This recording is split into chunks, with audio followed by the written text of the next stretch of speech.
Nós precisamos fortalecer cada dia mais a nossa fé. E nós só fortaleceremos a nossa fé quando estivermos conectados com a pessoa certa.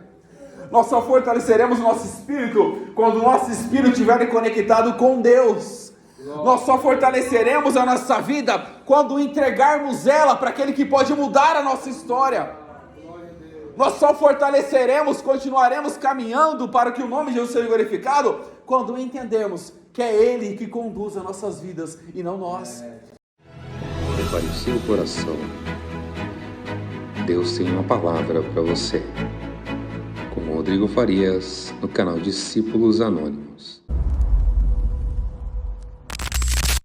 Atos capítulo 16, verso 16 ao 18. E aconteceu que, indo nós à oração, nos saiu ao encontro uma jovem que tinha o espírito de adivinhação, a qual adivinhava e dava grandes lucros aos seus senhores.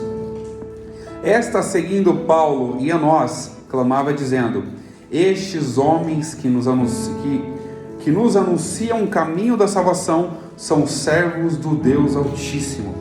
E isto fez ela por muitos dias. Mas Paulo, perturbando, voltou-se e disse ao Espírito: em nome de Jesus Cristo, te mando que saias dela. E na mesma hora, o Espírito saiu. Nós sabemos que, como seres humanos, nós gostamos de ser elogiados em algumas coisas que nós fazemos. E é muito normal e comum que isso aconteça. Mas nós precisamos entender e tomar sempre cuidado com os elogios que vêm a nós. Quando somos direcionados por Deus para fazer algo, nós temos que entender que elogios, quando vêm a nós por algo que nós fazemos, a presença de Deus e uma ordem de Deus, tem que ser tratado com todo cuidado. Porque muitas das vezes nós não somos elogiados simplesmente pelo aquilo que Deus fez, mas elogiado pelo aquilo que nós fazemos. E aí que está o grande perigo, porque toda honra e toda glória tem que ser dado única e exclusivamente a Deus. Única e exclusivamente aquele que é o dono e o autor da vida, o dono da palavra, e ele responde. E além de ser o autor da vida, o dono da palavra, ele vela pela sua palavra para poder cumprir.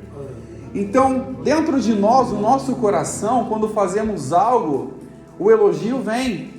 E não é errado que seja elogiado, mas nós temos que entender que o elogio, quando vem para nós não temos que abraçá-lo ao ponto de entender que nós somos importantes e não Deus que usa a gente para fazer. Quando somos elogiados, precisamos entender que os elogios que nós recebemos são para Deus e não a nós.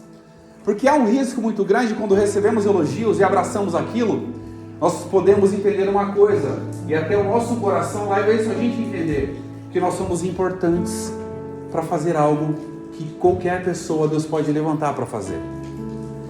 E há um risco muito grande, e dentro dessa história nós entendemos que Paulo compreendeu isso em um pequeno trecho do seu caminho. Paulo entendeu isso em alguns dias que ele passava pelo mesmo caminho, aquela mulher falava as mesmas coisas. E aquele espírito que habitava na vida daquela mulher não era simplesmente para elogiar Paulo.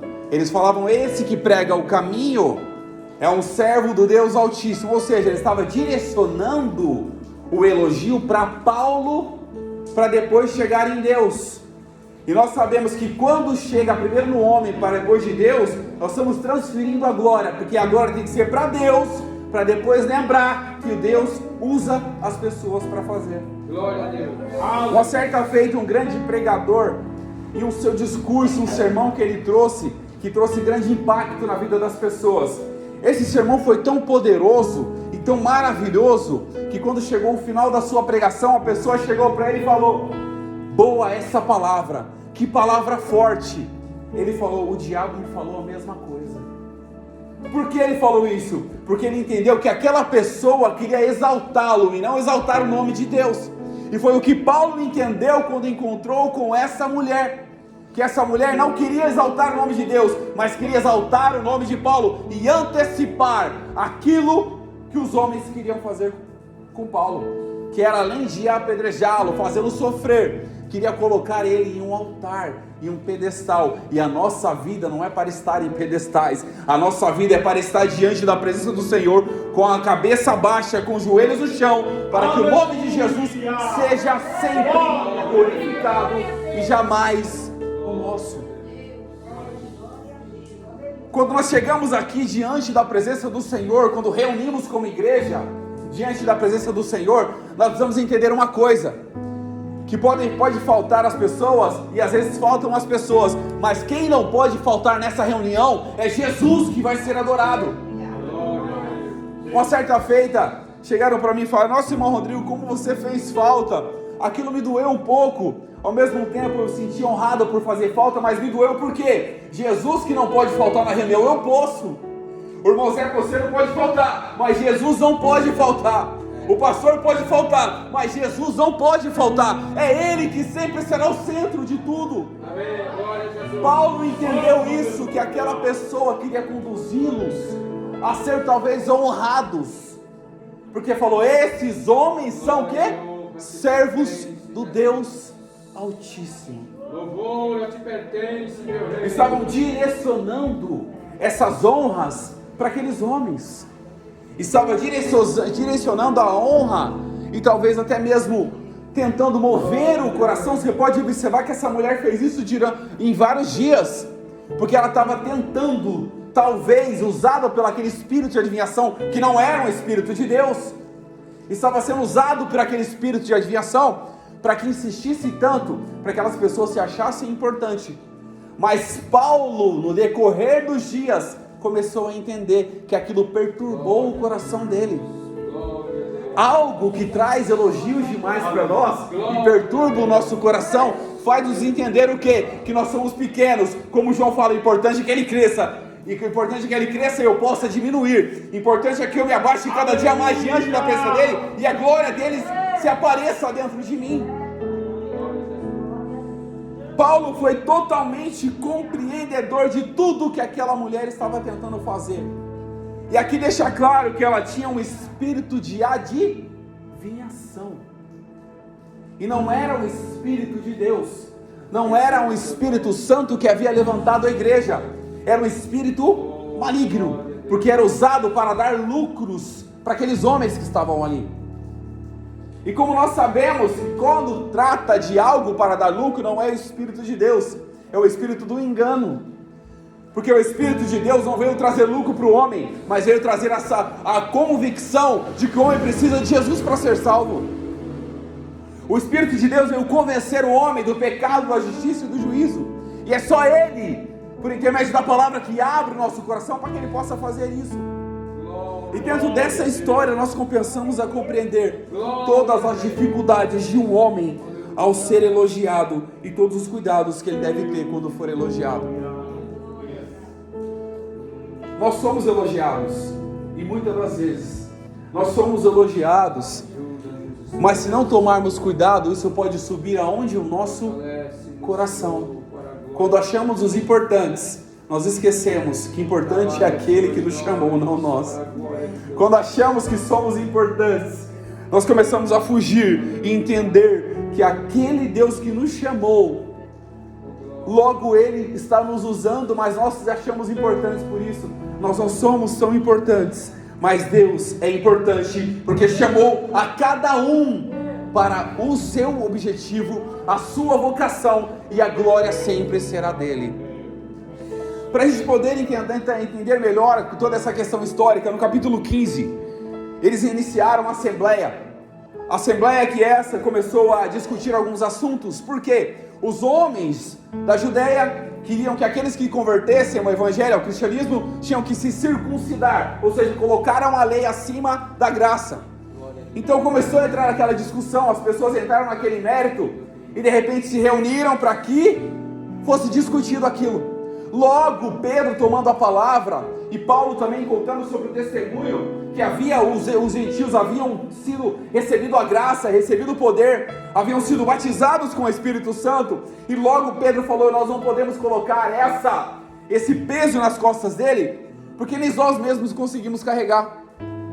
E Tiago tomando a palavra lembrou: ei, aquele tabernáculo que foi construído, que Deus falou que ia reconstruir, esse tabernáculo representa a presença de Deus. E a presença de Deus não foi só para os judeus, mas para os gentios também. Ou seja, não foi só para aquela geração que estava aguardando a salvação, mas foi para aqueles que vieram depois. E hoje nós somos alcançados pelaquela pregação, pelaquela palavra e pelo aquele mesmo Espírito que atuou na vida da igreja e deu início e continuação à pregação do Evangelho. Glória a Deus. Em toda a dificuldade que eles tiveram, todas aquelas preocupações que eles tiveram, se reuniram, montaram uma assembleia para que fosse decidido aquilo. E eles decidiram. Paulo, Barnabé e mais outros dois foram pregar em Antioquia e não exigiram que a circuncisão fosse para aqueles homens. Não colocaram peso, uma dura cerviz, não colocaram uma lei para que aquelas pessoas fossem salvas, mas colocaram o quê? A lembrança da graça. Pedro lembrou eles, porque eles vão ser salvos, não é pela lei, mas é pela graça. Paulo também falou que pela graça nós seremos salvos, e não é pela lei, não é pelas obras da carne, não é pelas obras da lei, mas é pela misericórdia de Jesus, que ainda alcança as nossas vidas. E ao entender isso, toda aquela dificuldade que eles enfrentaram, entraram nesse consenso, entraram nesse concílio, entraram nessa decisão, e decidiram que o Evangelho ia ser pregado, e nomearam pessoas para isso. Mas em determinado momento, Paulo, ao se reunir com Barnabé, havia um homem chamado Marcos, João chamado Marcos, que eles chamam, né? Porque em toda a caminhada de Paulo, ele nunca estava presente. E Paulo falou: eu não posso acompanhar esses homens. Aqui existe uma diferença. Todo homem chamado por Deus também vai enfrentar dificuldades com o seu caráter, com a sua companhia, para chegar até onde ele tem que chegar. Ninguém vai passar batido sem enfrentar dificuldades. Nós sabemos que o nosso ministério, aquilo que nós fazemos, é um ministério de dificuldades. E nós precisamos compreender que ainda que encontremos dificuldades, Deus ainda vai levantar pessoas com autoridade, com autonomia, com poder, como companheiros da palavra, para nos incentivar a ir mais longe. E o nome de Jesus, eu volto a dizer, sempre será glorificado e não o nosso. Paulo, depois de ter separado e de repente seguiu com Paulo e Silas, a história de Paulo e Silas todos conhecem, e ele encontrou Timóteo no caminho. Timóteo foi um dos companheiros, um jovem que ele teve a oportunidade de conhecer. Ele já estava como filho na fé. Esse Timóteo era um homem dedicado, um jovem dedicado, e encontrou com Timóteo ali, teve essa oportunidade e levou-o para a sua missão. E Timóteo foi para aquela missão, porque é necessário que houvesse companheiros para aquilo. E eu volto a dizer, não é nós que fazemos, mas precisamos cada um dos outros para poder fazer. Ninguém faz nada sozinho, mas o nome de Jesus sempre será glorificado por meio das nossas vidas. E jamais nós levarmos o mérito, porque o mérito, a glória, a honra, a adoração e o louvor sempre será daquele que nos chamou. Paulo começa a querer fazer outras viagens, e ele foi impedido pelo Espírito a continuar. Ele foi impedido pelo Espírito Santo a continuar fazendo aquelas viagens. Aqui eu tomo outra lição para nós. Muitas das vezes nós fazemos algumas coisas, tentamos fazer alguma coisa e não conseguimos, e nós às vezes culpamos Deus. Ah, Senhor, eu queria fazer isso, mas agora não deu certo. Eu queria fazer aquilo, mas agora não deu certo. Será que há algo de errado na minha vida? Muitas das vezes Deus está te poupando de enfrentar problemas maiores. O Espírito está tentando te conduzir e a gente não entende. E foi o que aconteceu com Paulo. Ele queria ir para um lugar, o Espírito Santo impediu. Quis ir para outro lugar, o Espírito Santo lhe impediu. Mas de repente, numa noite, ele teve um sonho. E veio um homem chamando ele: ei, passa a Macedônia e vem nos ajudar. Ali o Espírito Santo não me pediu, porque era o momento certo de fazer. E há momento certo para todas as coisas. Não adianta tentar ultrapassar o limite, não adianta tentar cortar caminho. O Espírito sempre vai conduzir as nossas vidas da melhor forma, para que o nome de Jesus seja glorificado sempre. E depois desse sonho que Paulo teve, esse sonho que pediram, chamaram ele, e ele foi para a sua viagem. E ele chegou na cidade de Macedônia. E lá ele encontrou também uma mulher chamada Lígia, vendedora de púrpura. E lá ela se converteu, ou seja, reafirmou aquilo que ela via no coração dela. Porque muitas vezes nós precisamos reafirmar cada dia mais aquilo que está no nosso coração. Nós precisamos fortalecer cada dia mais a nossa fé. E nós só fortaleceremos a nossa fé quando estivermos conectados com a pessoa certa. Nós só fortaleceremos o nosso espírito quando o nosso espírito estiver conectado com Deus. Nós só fortaleceremos a nossa vida quando entregarmos ela para aquele que pode mudar a nossa história. Nós só fortaleceremos, continuaremos caminhando para que o nome de Jesus seja glorificado quando entendemos que é Ele que conduz as nossas vidas e não nós. E nós entendemos isso quando Paulo foi impedido pelo Espírito para não fazer aquilo, para não ir para aquele lugar, porque é o Espírito que trabalha da forma que Ele quer. O Espírito tem liberdade para trabalhar. O Espírito Santo conduz as nossas vidas, intercede por nós, leva até Deus as nossas intercessões. Quando não há palavras nenhuma na nossa boca, Ele intercede por nós e leva a nós. E quando pregamos, oramos de forma errada, Ele leva a Deus as nossas orações e interpreta aquilo para Deus, para não chegar de qualquer jeito. Porque nós precisamos ser alcançados, entendidos cada dia mais por Deus. E esse Espírito conduz as nossas vidas e vai continuar conduzindo até o fim da nossa história.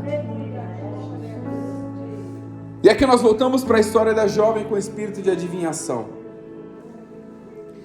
Quando essa jovem começava a falar que esses homens eram servos do Deus Altíssimo, elas estavam direcionando e forçando para que eles pudessem se auto-elogiarem, eles pudessem se auto-reconhecerem como homens poderosos. Eles pudessem se reconhecer como aqueles que faziam sinais, prodígios e maravilhas. Porque a palavra estava sendo pregada, mas não era uma palavra dele, era um evangelho de Jesus Cristo. As almas estavam sendo encontradas pela palavra, mas não era pelo evangelho que eles estavam pregando só, mas é pelo evangelho de Jesus Cristo que estava sendo transmitido por intermédio da vida deles. Os sinais, os prodígios e as maravilhas estavam sendo feitos, mas não é eles que faziam, mas era o nome de Jesus que habitava no coração deles.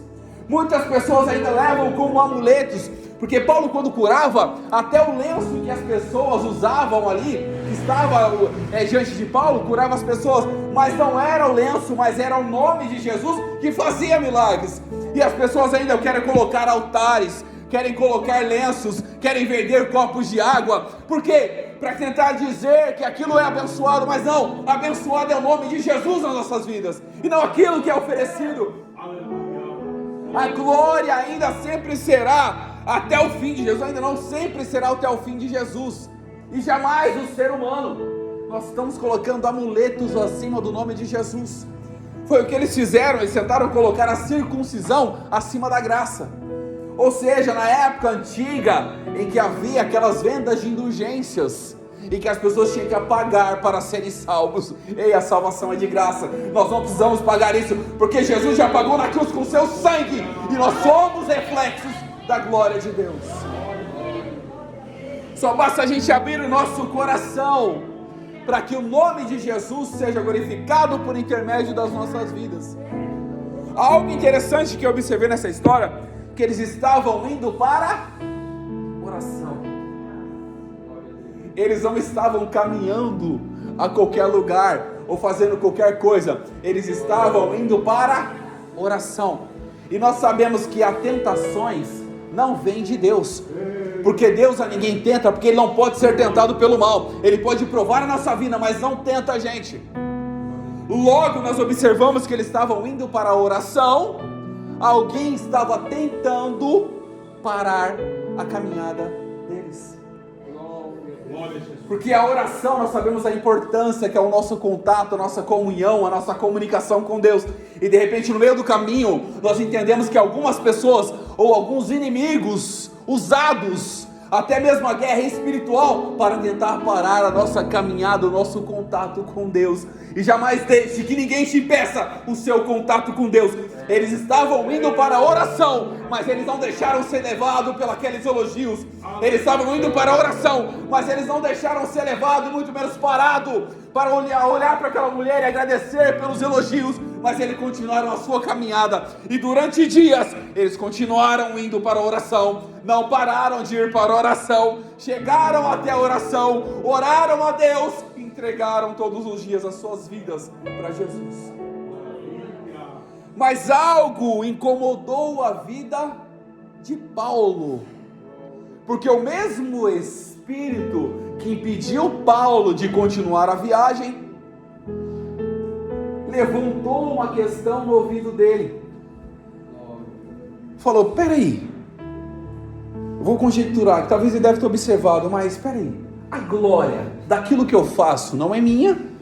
O evangelho que eu prego não é meu? O serviço que eu faço como servo, ele mesmo se colocava como servo. As pessoas que eu curo, não é curo pelo meu nome, mas pelo nome de Jesus. Logo, essa mulher está tentando o quê? Me induzir a ser o centro das atenções. E nós não somos o centro das atenções. Aquela mulher seguia Paulo, mas não seguia o Jesus de Paulo. Aquela mulher seguia Paulo e os outros que estavam com ele, mas não queria saber de Jesus de Paulo. Por quê? Muitas pessoas vão seguir a gente, mas não vão seguir Jesus que está na nossa vida. As pessoas precisam entender que seguir alguém que é ser humano falho, a pessoa pode tropeçar e você vai acabar com o seu ministério. Mas se você seguir Jesus, você vai daqui adiante, vai pular, vai saltar, vai se dobrar diante da presença do Senhor e não vai parar, porque o seu fixo será Jesus e não um ser humano. E eles estavam seguindo, aquela mulher seguiu Paulo. Você pode observar que o escritor de Atos, quem foi Lucas. E ele falou aqui no plural: e seguindo a Paulo e a nós, clamava dizendo: estes homens que nos anunciam o caminho da salvação são servos do Deus Altíssimo. Por que essa mulher não se referia ao nome de Jesus, mas falou o caminho da salvação? Porque o inimigo, ele não tem poder, ele não consegue falar o nome de Jesus. Ele não tem essa coragem, porque ele sabe que o nome de Jesus está sobre todo nome. O nome de Jesus tem poder nos céus, na terra e debaixo da terra. Se ele fala, logo ele vai estar anunciando, e aquele espírito maligno não vai ter poder nenhum sobre aquela vida. E ela não falou o nome de Jesus, e ao insistir naquelas palavras durante vários dias, Paulo olhou. O que ela não teve coragem de falar, Paulo falou: em nome de Jesus Cristo, sai dela. Glória a Deus. E aqui nós tiramos outra lição. É Jesus que faz, não é nós. É Jesus que conduz, não é nós. É Jesus que opera, não é nós. É Ele que faz sinais, prodígios e maravilhas, e não nós. Nós somos seres humanos como um canal de bênçãos na vida das pessoas, mas é um transmissor. Mas a palavra fonte vem de Deus. A palavra viva vem de Jesus. A fonte da água viva é Jesus. A palavra de vida é Jesus. A luz do mundo é Jesus e jamais nós. Porque aquilo que nós transmitimos vem de Jesus. Aquilo que nós vivemos vem de Jesus. E aquilo que nós estamos diante da presença é só Jesus que pode fazer. E para a gente finalizar, o nosso propósito não é sermos honrados, mas sim Deus que nos usa para fazer. O nosso propósito não é receber a glória para nós, mas a glória daquele que faz aquilo que Ele quer fazer com as nossas vidas. Nós precisamos entender que o inimigo, quando quer algo ou destruir as nossas vidas, ele tenta nos elogiar para lembrar, para tentar conduzir a nossa vida e dizer que nós somos importantes. Mas importantes quando fazemos algo para Deus, é Deus que usa a gente para fazer e não nós. E o nome dele sempre será maior e glorificado em nossas vidas. Que Deus em Cristo nos abençoe, em nome de Jesus.